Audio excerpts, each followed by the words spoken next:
Sim? Sim. Obrigada.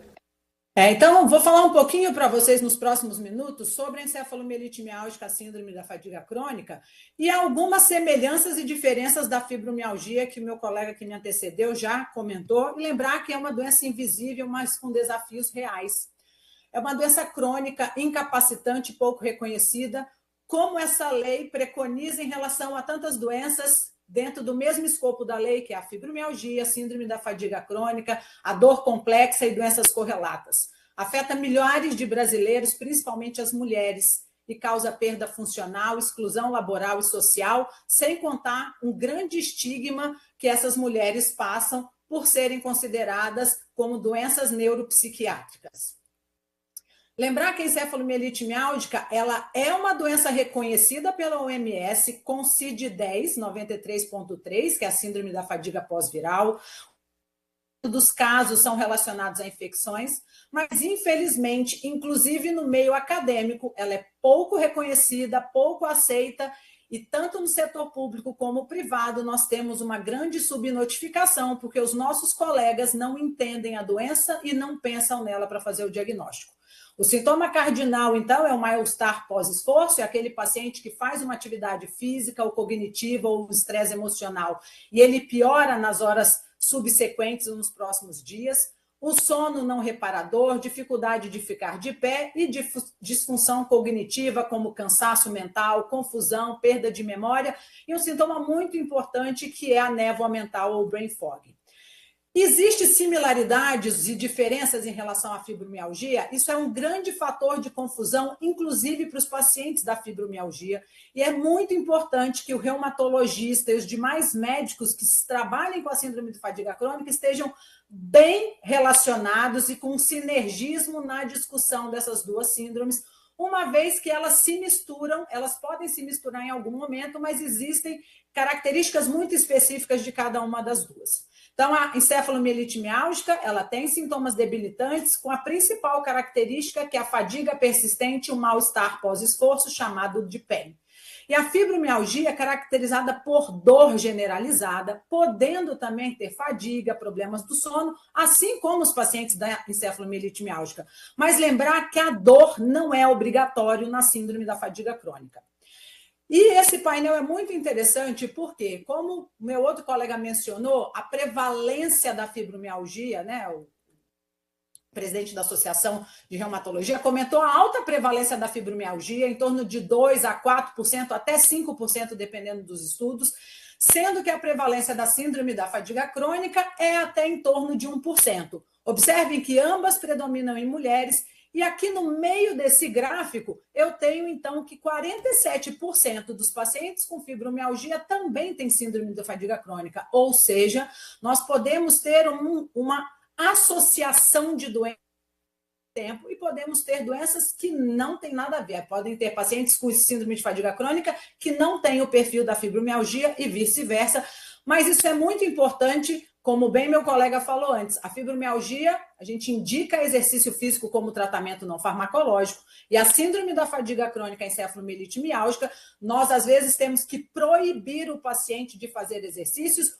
ou fazer uma indicação muito bem individualizada para que o paciente não piore absurdamente depois de se expor de forma errada à atividade física.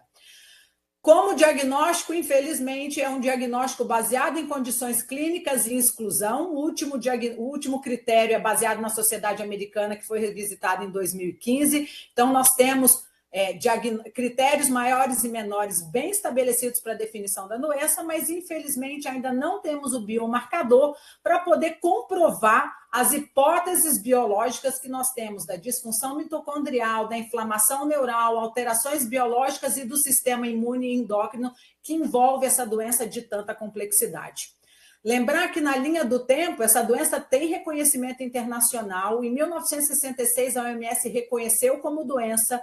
Em 1992, ela ganhou um CID. Em 94, o CDC americano definiu como doença. Em 2015, o Sistema Nacional Americano considerou como uma doença sistêmica grave.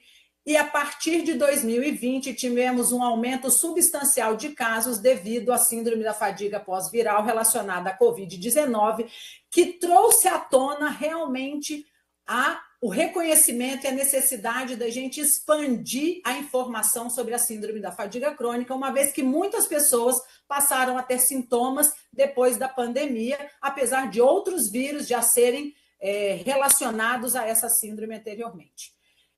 Em termos de estatística nacional, nós temos um grande problema, uma vez que nós, médicos, muitas vezes não reconhecemos a doença, nós não colocamos o CID adequado, e por isso, numa solicitação para o Ministério da Saúde, nós sabemos que existe uma grande subnotificação. Em 2023, a Ivana solicitou um levantamento para o Ministério da Saúde sobre 2 códigos no CID de fadiga geral e de síndrome da fadiga crônica. E para o CID da síndrome de fadiga crônica, nós temos somente 2 casos por 100 mil habitantes versus 300 casos por 100 mil habitantes na literatura internacional, mostrando que no Brasil a doença é muito mais subnotificada do que nos demais países do mundo inteiro.